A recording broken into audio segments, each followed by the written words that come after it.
conheci uma moça, há mais de 20 anos atrás, que era muito virtuosa aparentemente, aquela jovem que se destaca pela sua aparente fé e fidelidade ao Senhor. Ela cantava na equipe de louvor, ela demonstrava moralidade, piedade, ela fazia parte da Federação de Jovens do Presbitério Brasil Central, que era um só na época.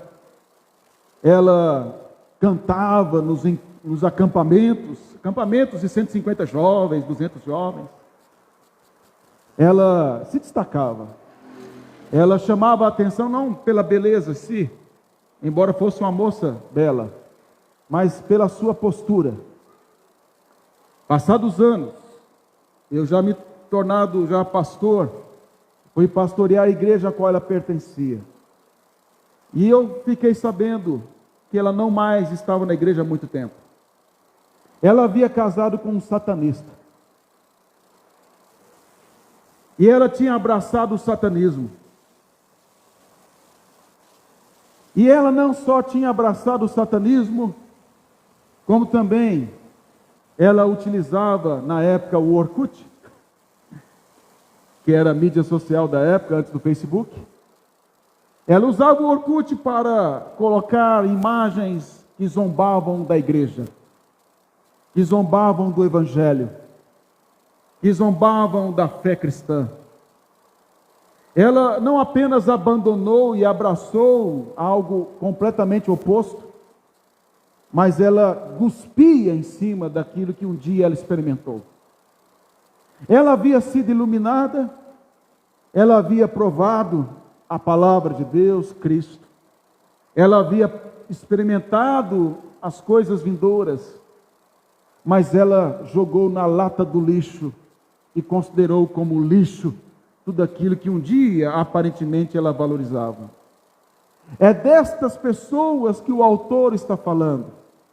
Ele não está falando de pessoas que são crentes e que tiveram um desvio moral, se afastaram da igreja por algum momento. Isso é outra coisa, como Davi fez. Esses são crentes e eles sabem que estão errados. Você conversa com eles reconhecem que estão errados. Eles não blasfemam contra a palavra, eles não blasfemam contra Cristo, eles não zombam do Evangelho, mas eles sabem que estão em pecado e não têm forças em si mesmo para voltar. Esses são os desviados da palavra. Não é esta classe que o autor está falando.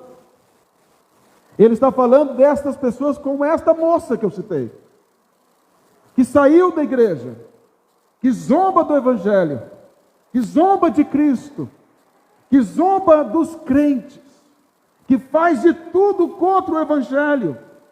Se você olhar na história da humanidade mais recente, os maiores opositores do Evangelho saíram de dentro da igreja.